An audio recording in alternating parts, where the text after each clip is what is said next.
Hey, all you creative string players out there, Jacob back here with you, and I'm really pumped today because tonight I've got a super fun gig on the Jimmy Kimmel Show playing with Chris Martin from Coldplay and Bono, neither of whom have I played with before.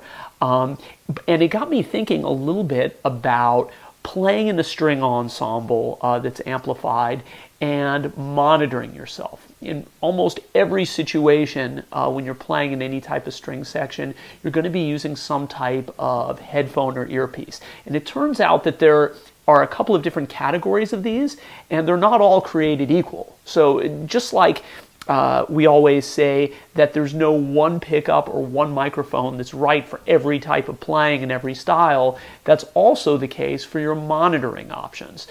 So I thought instead of actually shooting out specific brands of headphones or earpieces, that would be way too complicated, way too subjective. I thought I would just give you a really quick overview of the different types of headphone monitoring options that are available, and a few principles that you might use to pick out the right tool for whatever job you're going to play.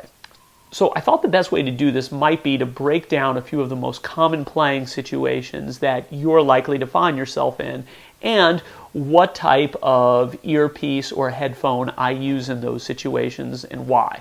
So let's start at the loud end of the spectrum. Okay, so whenever you're playing in a situation where you can't possibly hear your acoustic instrument because it's so loud. So we're talking rock and metal, we're talking loud club gigs with, keyboards and huge electric guitar amps blaring, or we may be talking about arena situations where the sound is just all over the place and impossible to control and orient.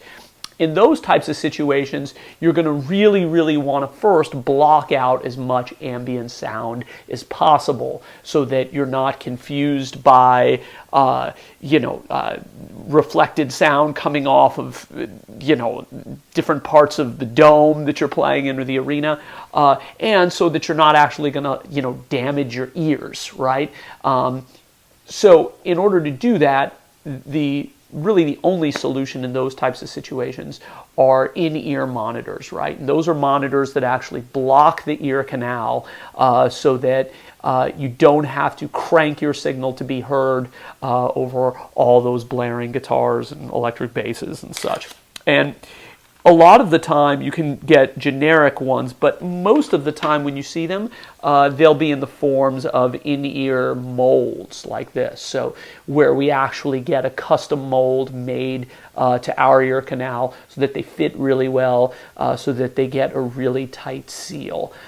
Most of these are made out of some type of plastic, although there is a very cool company called Sensophonics that uses silicone, which they say the seal is even better. Now, the issue with these, the problem with these, now that we've talked about what they do well and what they're designed for, is that it's very disorienting to hear your direct signal as a string player coming through these things. When we're used to intonating, we're used to blending timbres and hearing some of the ambient sound. And it really takes a lot of practice playing with these because they really do change how you hear so much. Now, my friends that play electric bass or keyboards where there's no real intonation involved, right? They just have frets or the keys, or they swear by these and pretty much use this type of monitoring exclusively whenever they have ears in. But for string players, I tend to only favor these, much like solid body electric instruments. I tend to only favor them when I absolutely need them, when it's so loud that I have to put these in. Another quick word of caution is some people like to use these where they have one ear out, string players, just so they can get a little bit of ambient sound. And that's a possibility, but it's extremely dangerous to your hearing. I've talked to audiologists about this and stuff. To have one ear in, one ear out is usually a very bad idea in loud sound type situations. So just a word of caution there. Okay, so these are called in-ears or molds, as they're sometimes called. The next type of situation would be one where you're playing with a string section, and maybe you're just needing, maybe it's a recording type situation, or maybe there's enough string players around where you're mostly kind of just needing the click. And in those types of situations, I tend to use earbuds. Now these are, pretty cheap, simple earbuds. You could even use, iPhone cans, pretty much anything with a wire, and these things kind of hang right over the ear. So these are the worst in terms of sound isolation, right? I would never use these in a situation where the sound is incredibly loud, or because you're not going to be able to get too much out of these. What they are good for is if you just need a click, for example. If you just need a click and you're mostly tuning to the players around you and blending the way you would in a completely acoustic situation, these are fantastic because they don't block the ear canal and you can still kind of have the same stereo hearing that you would in a regular ensemble, in a regular acoustic situation. So these are very, very comfortable for just blending and tuning and string section type work. Really fantastic. And for these, you can definitely get away with one ear in because it's not like a high volume situation like I described. Now, the weakness of these is that while they're fine for a click, I mean, a click would work with anything, right?